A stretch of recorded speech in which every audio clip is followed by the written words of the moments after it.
Ousmane Sonko. J'en prie de l'accueillir. Ziguinchor vous entend. Ziguinchor vous entend. Ziguinchor vous entend.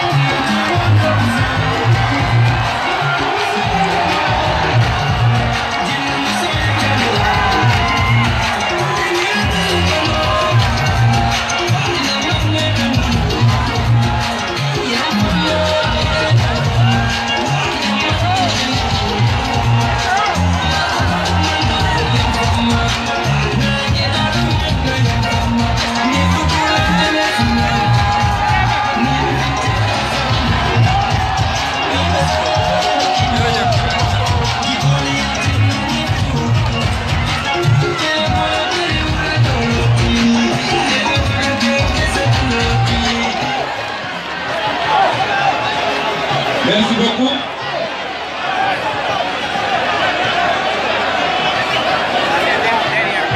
Merci beaucoup, merci beaucoup.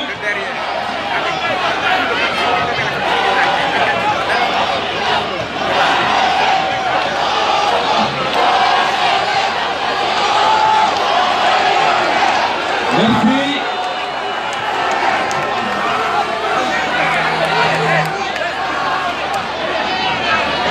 Merci beaucoup.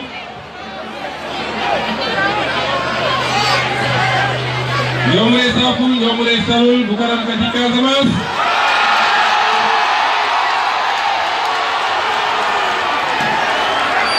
Dede, Diat,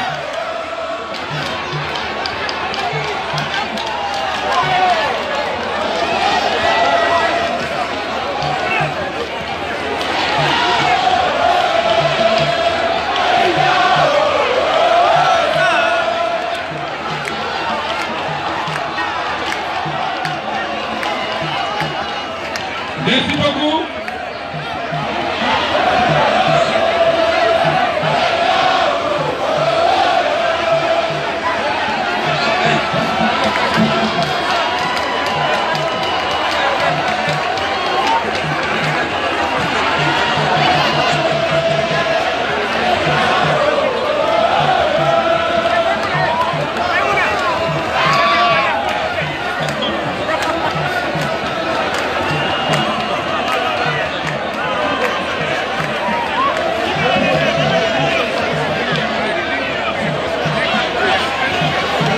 Merci beaucoup, John Kessil.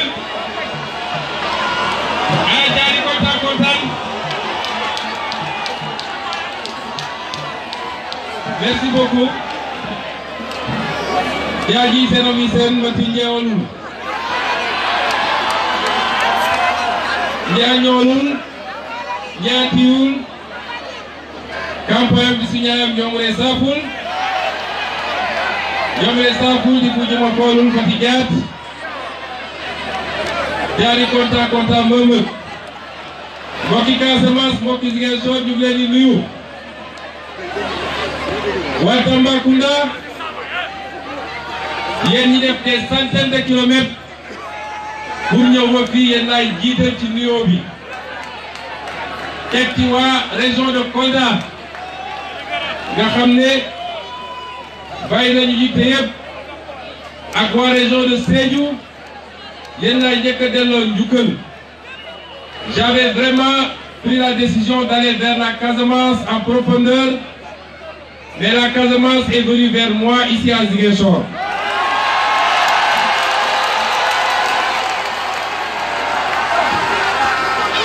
Tey wane ngeen ni fii Casamance am na borom. Tey wane ngeen ni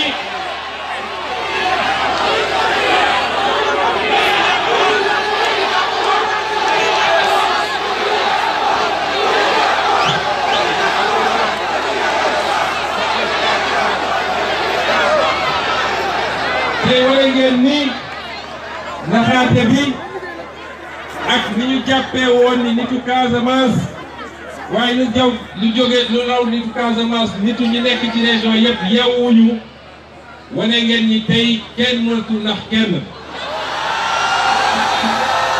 kon ñoo leen di gërëm ci teewaay bi di jiital ci wax bi nag qui adressait un message à Macky Sall et son gouvernement.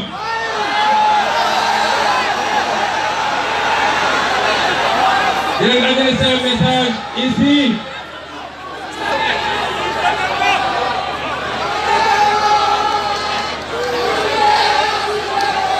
Merci. Je leur adresse un message ici à Ziguinchor. Ici dans la région de Ziguinchor. La terre natale de notre sœur Mariama Sagna. J'adresse un message au gouvernement de Macky Sall. Que ce crime ne restera pas impuni.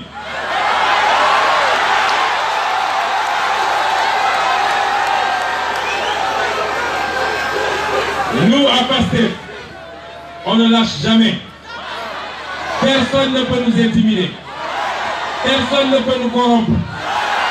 Macky Sall xam na loolu. ñaawteef boobu ñu def. Procureur gaawantu. Voilà enquête di am sax. Bu ko gëmloo nit ñi ni c'est un crime crapuleux, c'est pas un crime politique. Ñu ne ko nag procureur boo xam ne il est à la solde, il obéit au droit à l'œil à Macky Sall et à son gouvernement. Ñu leen di lancer un message fort.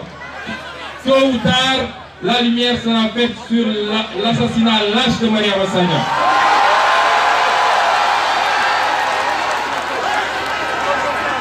Nous en faisons le serment ici. Mais je vous dis en même temps que les actes lâches de barbarie du gouvernement ou du parti au pouvoir, pensant pouvoir nous intimider, ces actes lâches ont commencé avec l'assassinat de Mariama Sagna. Ils se sont poursuivis avec des attaques ciblées contre certains de nos militants. Ils se sont poursuivis par l'agression de forces de la gendarmerie contre nos militants ici à Ziguinchor. On a poursuivi cette affaire. L'affaire a été amenée au tribunal. Et le 6, ici au tribunal de Ziguinchor, il y aura un délibéré. Nous n'avons rien contre le gendarme Mendy. Mais ce que nous voulions, c'est savoir ses commanditaires. Parce que si nous sommes au ministère de l'Intérieur. Je vous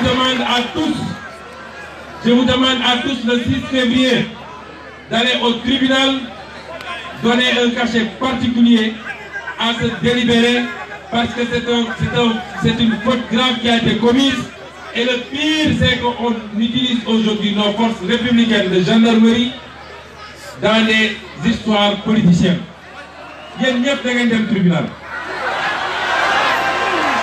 À Pastef et dans la coalition Sonko président, on ne lâche jamais. Macky Sall ne double l'oliti papam. Ce qu'ils ont fait avant-hier à notre siège de Dakar, un acte lâche, parce qu'attendre jusqu'à 2 h du matin, envoyer une dizaine de nervis avec des coupes qui disaient agir pour le compte de Abdoulaye Diouf Sarr. Ces petits ministrons de rien du tout. Ils ont Dagui Buntoumi, menacer les boss qui étaient là-bas et saccager le siège à coups de coupe-coupe. Ça, c'est des actes lâches, mais c'est parce qu'ils ont peur.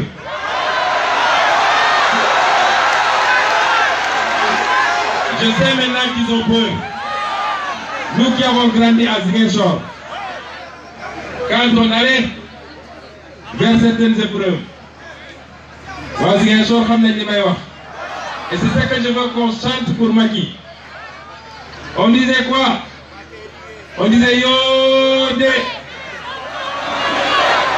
Yode, Yode, Yode. Je veux que Macky Sall entende ce cri de guerre. Parce que le 24 février, il y a un deck.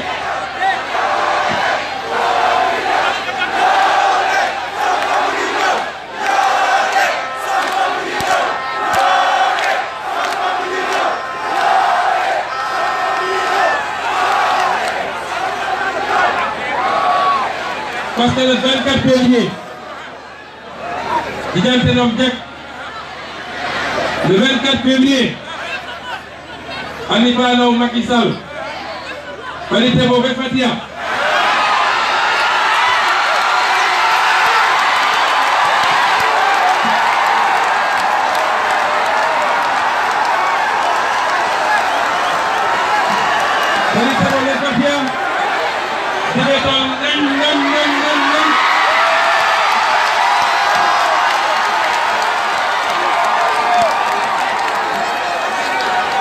Lui-même le sait, Macky Sall lui-même le sait, il sait très bien que le 24 février, ce qu'on a vu ici à Ziguinchor, une mobilisation exceptionnelle. J'ai fait le tour du monde. J'ai fait plus de 54 000 km ces 3 derniers mois. Partout où on est passé, la mobilisation a été exceptionnelle. Mais aucune mobilisation ne vaut celle de Ziguinchor.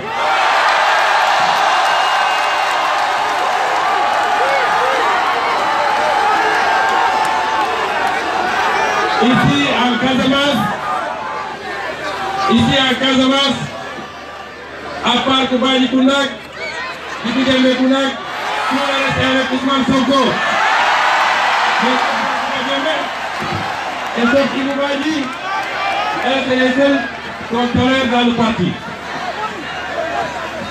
Donc, nous vous disons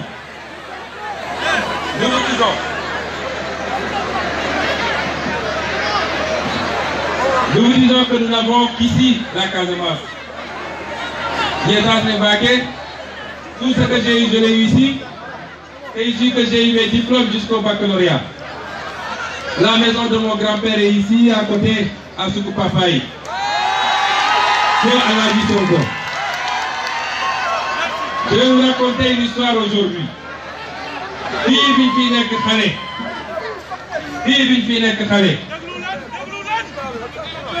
J'avais ici ma grand-mère paternelle. Il y a le souffle, c'est de Tikom. Nitudeko Fatoudine Bodjan. Je parle de cette dame formidable et exceptionnelle qui m'a appris à travailler. On est rentré ici à Casamance, j'avais 8 ans. Dès qu'on est arrivé, elle nous a fabriqué des kayan, mes 2 grands frères et moi, et immédiatement, chaque hivernage, on était au champ.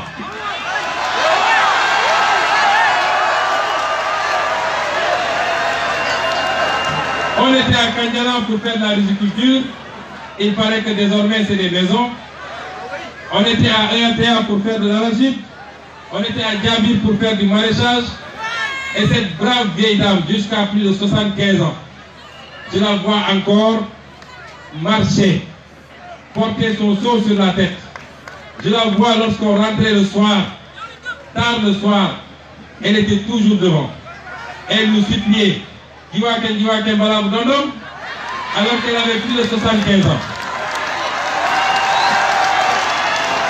Cette brave dame, je l'ai connue toute ma vie entre 2 choses, le travail et la religion. Elle ne voulait prendre l'argent de personne. Et quand elle s'est sentie vieille et malade, Khalisam le djem, dem djendi, nous koy sangé, ñëw fekk ma mère, ne ko Kadingom, dencal ma lii, bugguma kenn mu jënd lii pour moi. C'est ça la Casamance. La Casamance c'est les vertus. La Casamance c'est le travail. La Casamance c'est l'honnêteté et la sincérité. Nous devons refuser que des politiciens mercenaires, même s'ils sont casamancés, qui partent à Dakar, on leur donne des mallettes d'argent pour leur dire allez acheter les casamancés, allez acheter la voix des casamancés. Nous devons dire non parce que ça c'est pas la Casamance.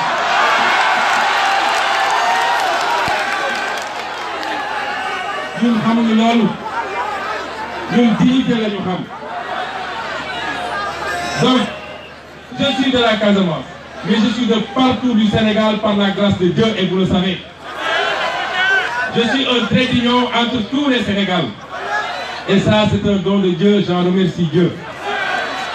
Ça me permet de dire aujourd'hui qu'il n'y a pas plus sénégalais que moi. Que je ne me réclame pas d'une région, je ne me réclame pas d'une ethnie, je ne me réclame pas d'un village, je ne me réclame pas d'un quartier, je me réclame de tous les Sénégalais et je vais être le président de tous les Sénégalais.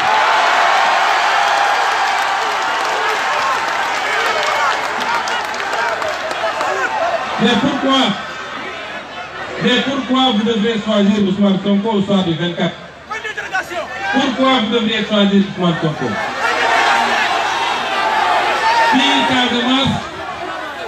fii Casamance lan moo war a tax waa Casamance tànn Ousmane Sonko? C'est pas parce que Ousmane Sonko est dans Casamance. On ne choisit pas un président parce qu'on est de la même ethnie.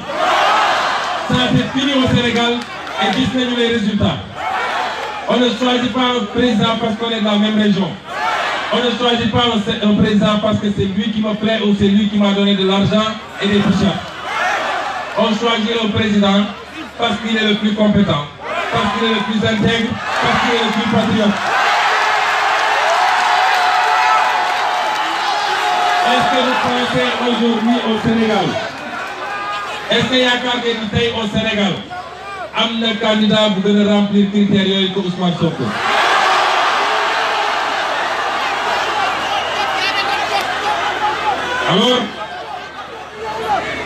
Alors, une fois qu'on a répondu à ces questions, Modeste Légui, que nous devons nous mettre au travail parce que nous devons gagner. Nous devons nous mettre au travail parce que nous devons gagner. Nous devons gagner partout au Sénégal. J'ai la confiance du Baol, j'ai la confiance du Kayor, j'ai la confiance de Saloum, j'ai la confiance du Fouta, j'ai la confiance de la diaspora. Je suis parti partout, j'ai la confiance. Mais la confiance qui me rassure et qui me fait le plus plaisir, c'est celle de la Casamance.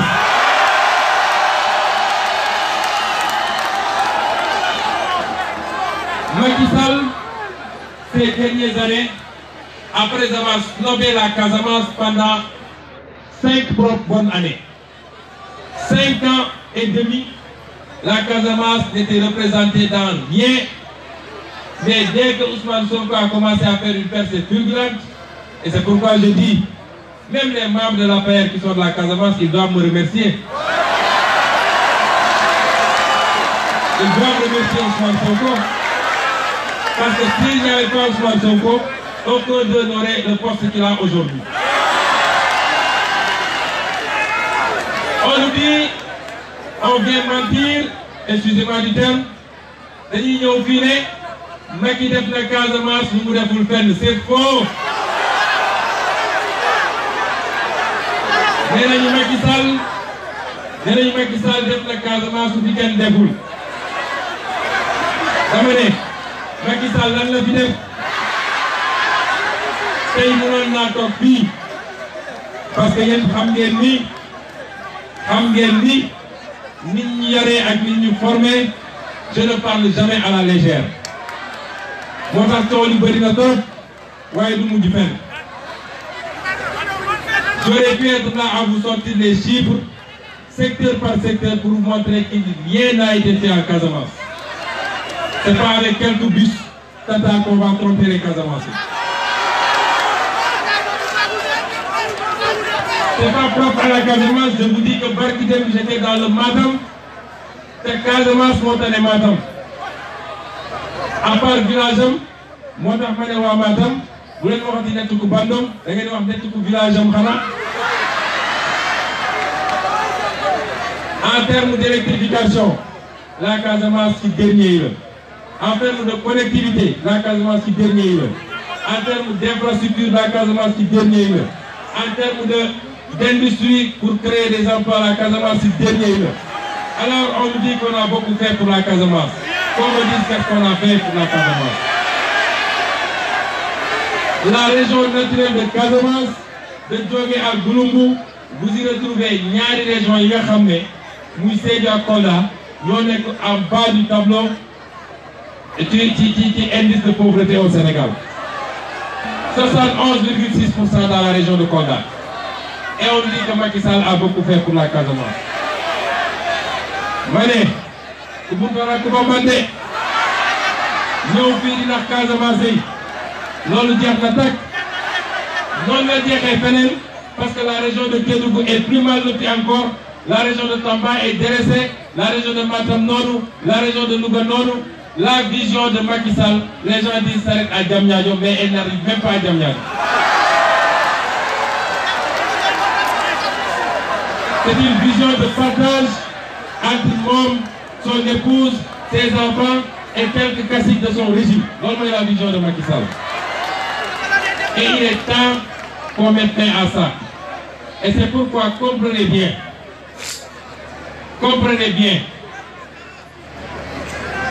la Casamance naturelle là, ce n'est pas le plus grand enjeu électoral. Bon, les 3 régions, peut-être tu vas aller à 11 ou 12% de l'électorat. Et c'est très important. Mais ce n'est pas le plus gros par rapport à Dakar, région de Dakar, région de Thiès et région de Diourbel qui à L3 font 53% de l'électorat.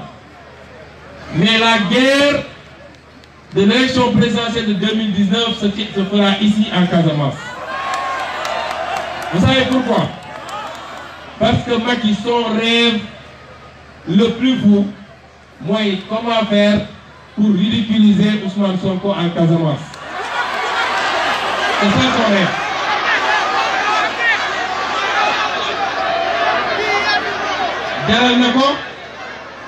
Jaral Nako, vous nommez ni mu xam ñëpp ci Casamance à des postes. Jaral na ko mu def lu ne pour faire transhumer de grands acteurs politiques de la Casamance. Tant mieux, il n'a qu'à prendre le Mali bi yëpp mu def la qualité et la qualité c'est vous et nous. Et au soir du 24 février, je veux que vous vous engagiez tous en même temps que moi. Au soir du 24 février, Macky sera battu à plat couture ici en Casamance. Donc, dans ce travail que nous sommes en train de faire,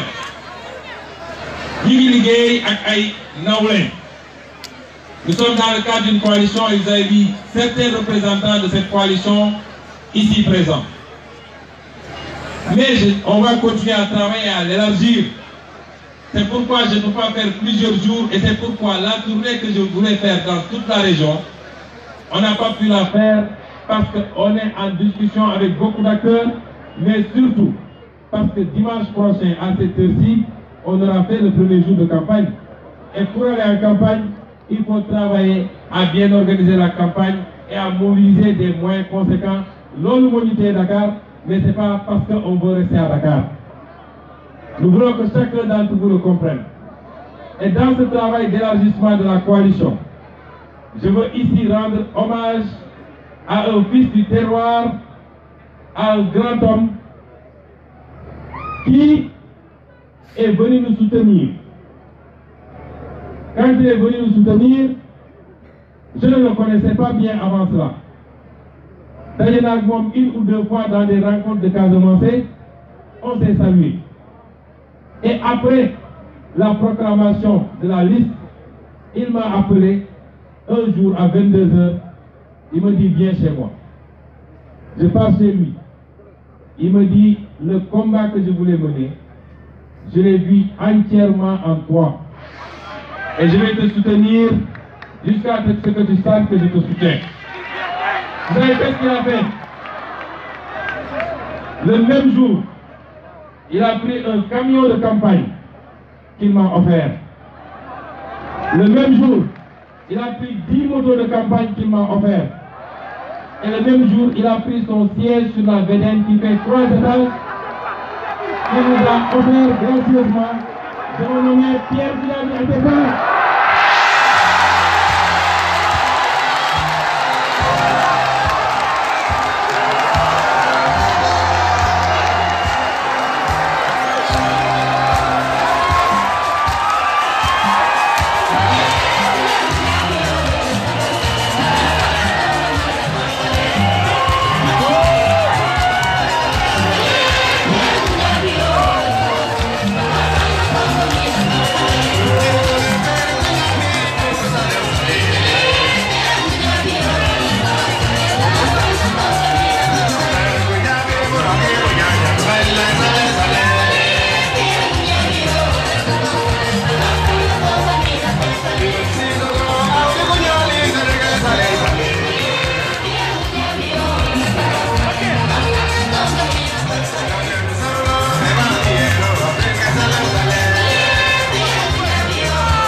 Je remercie mon oncle Adepa, Émité Chamo, Émité Poyo.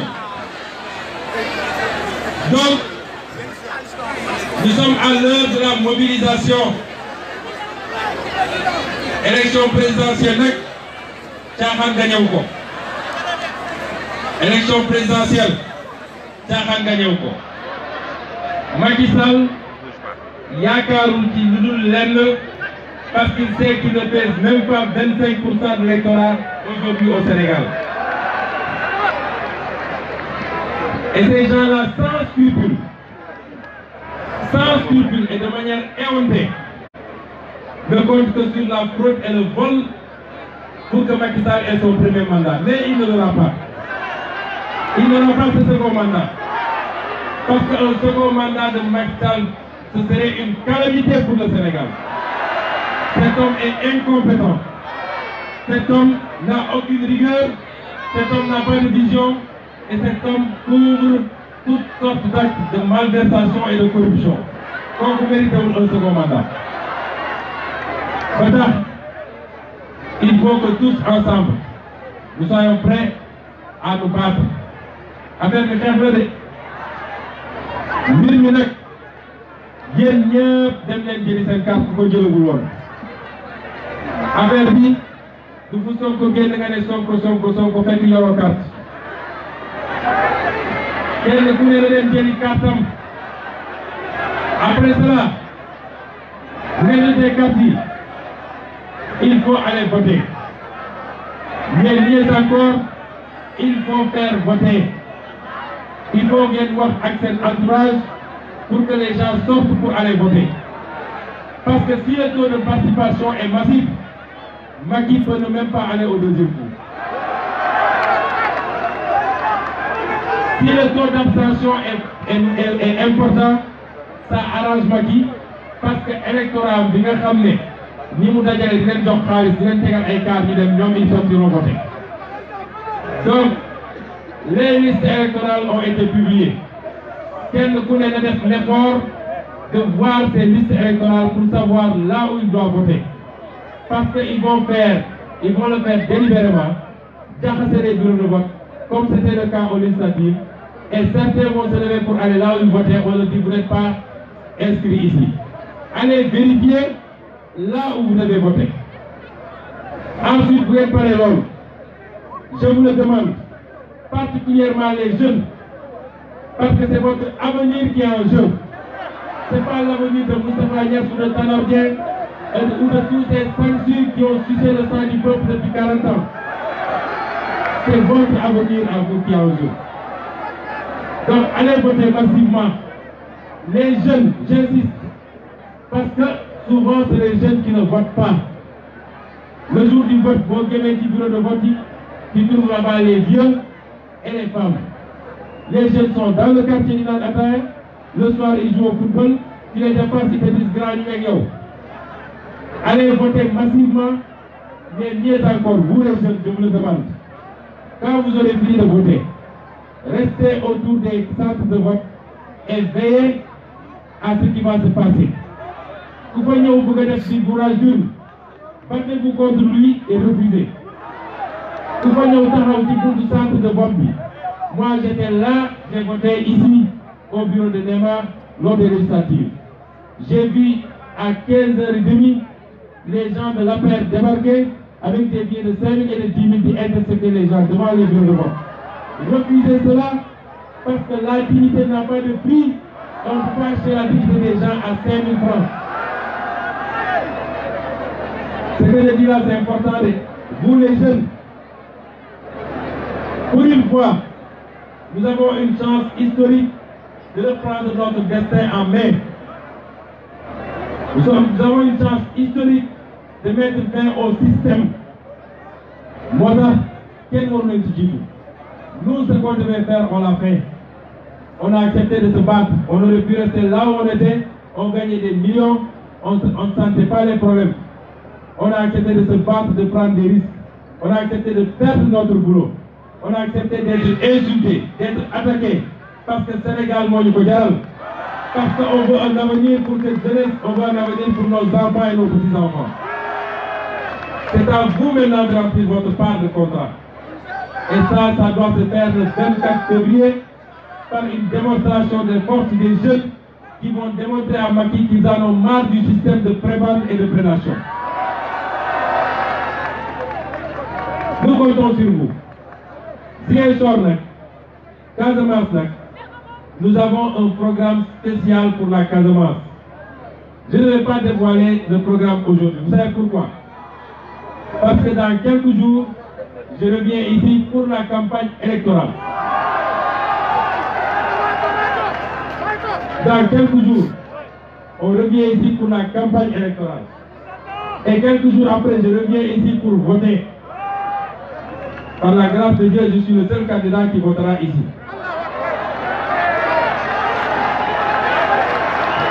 Je vous dis, quand on va venir, dinañ leen wax lan mooy suñu programme détaillé pour Ziguinchor. Lan mooy suñu programme détaillé pour la Casamance naturelle. Je peux enlever un petit pan pour vous dire que suñu modèle de décentralisation, c'est de revenir au pôle, ce qu'on appelle les pôles territoriaux de développement avec les régions naturelles. Et la Casamance doit devenir une région naturelle de Djogé à Gouroumou, comme on dit, et les 3 régions qu'on a segmentées artificiellement, on doit les reprendre et en faire un grand pôle de développement économique.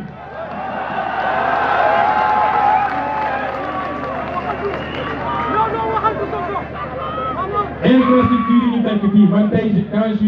quand j'ai atterri à l'aéroport de Ziguinchor, j'ai eu honte. Parce que quand j'étais gamin, pour l'aéroport, on a donné un footing. Rien n'a changé.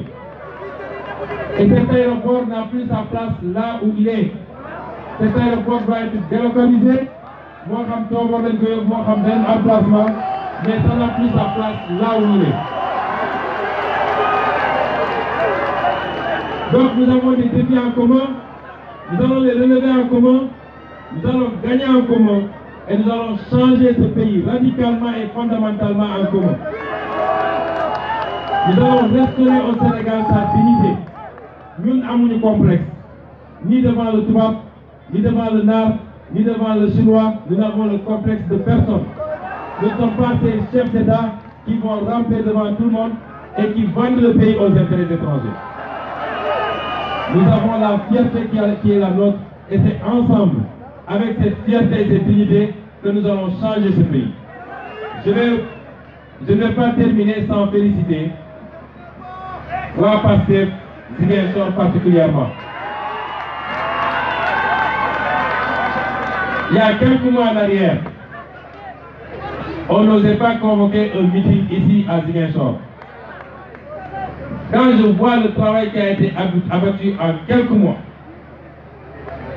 et quand je vois la manière avec laquelle les populations de Ziguinchor ont adopté leur fils, je ne peux que remercier et féliciter ceux qui ont fait ce travail.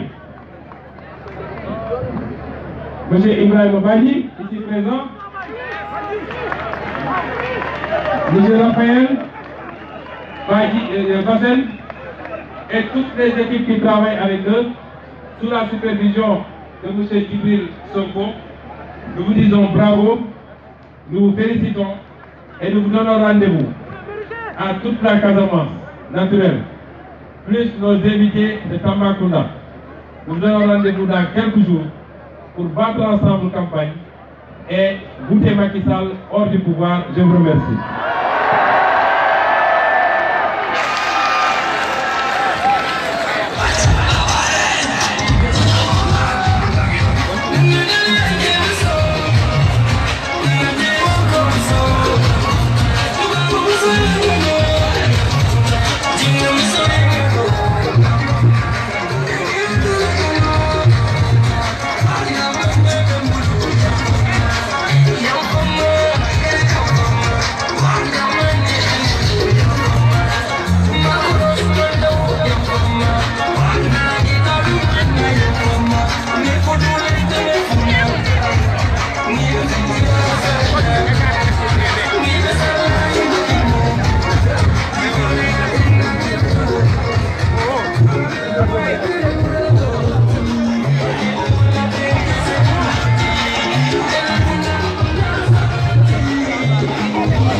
La presse reste sur place.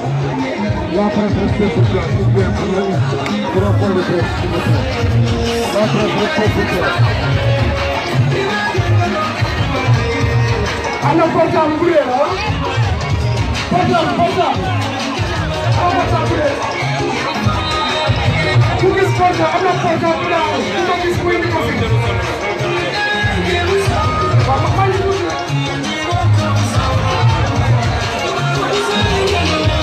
Wow, violent high crazy, I'm crazy.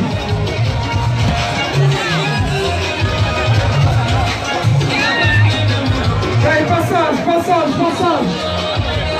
S'il vous plaît. GPS, hein? C'est la sécurité.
Positionnez les caméras.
GPS, hein, GPS. Cordon sécurité, hein,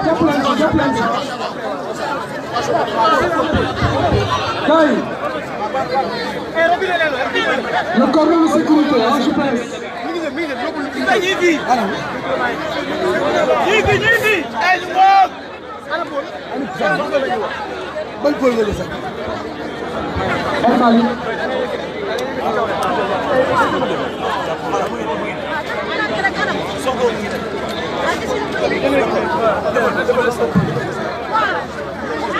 À tous les coordinateurs communaux de Bignona, retrouvez-nous derrière juste le manier.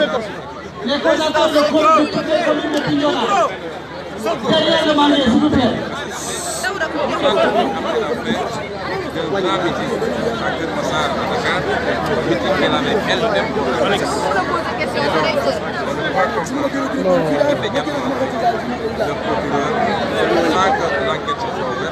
S'empresse d'écarter.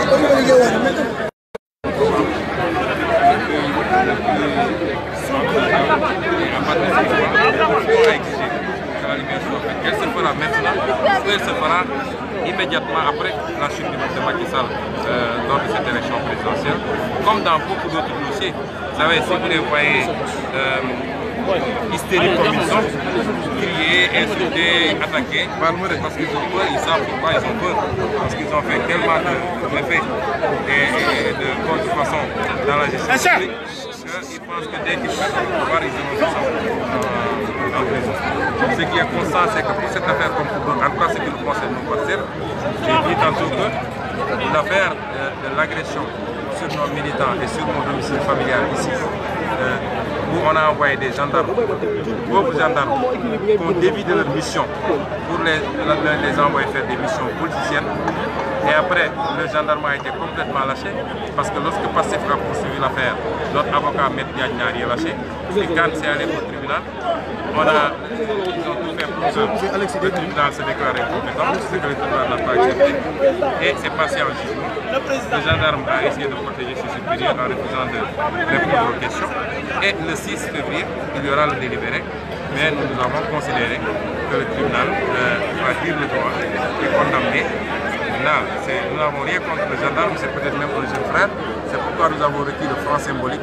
Mais sur le principe, c'était un message fort que ce soit la gendarmerie, la police ou même la NASA, nous nous battons contre les abus du pouvoir d'État. Et Macky Sall ne connaît que cela. C'est un homme d'État violent qui utilise toutes les formes de violence, qui envoie ses spires et surtout tout le monde. Après, derrière, il fait le poli. Et j'entends les Sénégalais dire que Mom Dafa Yarou, alors que c'est lui qui envoie tous ces aboyeurs qui, comme de petits chiots, insultent tout le monde. Il utilise la violence policière. Vous avez vu hier que c'était des balles en caoutchouc qui étaient tirées sur les étudiants, les jeunes qui manifestaient. Il utilise la violence judiciaire contre ses adversaires politiques. Et les cas de Khalifa Sall et de Karim Wade sont là pour l'attester. C'est beaucoup d'autres cas. Cet homme ne connaît que la violence. Il utilise tous les leviers de l'État pour combattre ces et de manière indécente. Qu'est-ce que vous en dites par rapport à cette violence? Oui, vous savez, c'est des enfantillages. Je crois que Macky Sall et son régime ne connaissent pas bien le Sénégal. Je crois qu'il y a une longue histoire politique au Sénégal. La violence politique a toujours existé au Sénégal. Si vous lisez des livres d'histoire, il y a eu même des morts républicains, notamment les forces de défense et de sécurité. Parce que ce que Macky Sall fait, tout le monde peut le faire. Aujourd'hui, nous avons plus de jeunes que Macky Sall. Nos jeunes sont beaucoup plus motivés parce que nous n'avons pas besoin de leur donner de l'argent pour qu'ils se mobilisent. Nous pouvons faire ce qu'ils font. Nous en appelons à la responsabilité des forces de défense et de sécurité parce que c'est à elles qu'incombe la sécurité des citoyens et particulièrement des candidats. Donc envoyer des spires pour qu'ils aillent saccager notamment les permanences parce que c'est eux qui l'ont fait, il n'y a pas de doute. Parce que ceux qui sont venus ont dit que...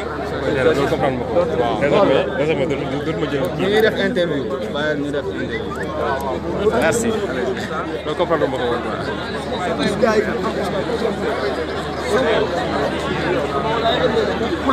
Carrément.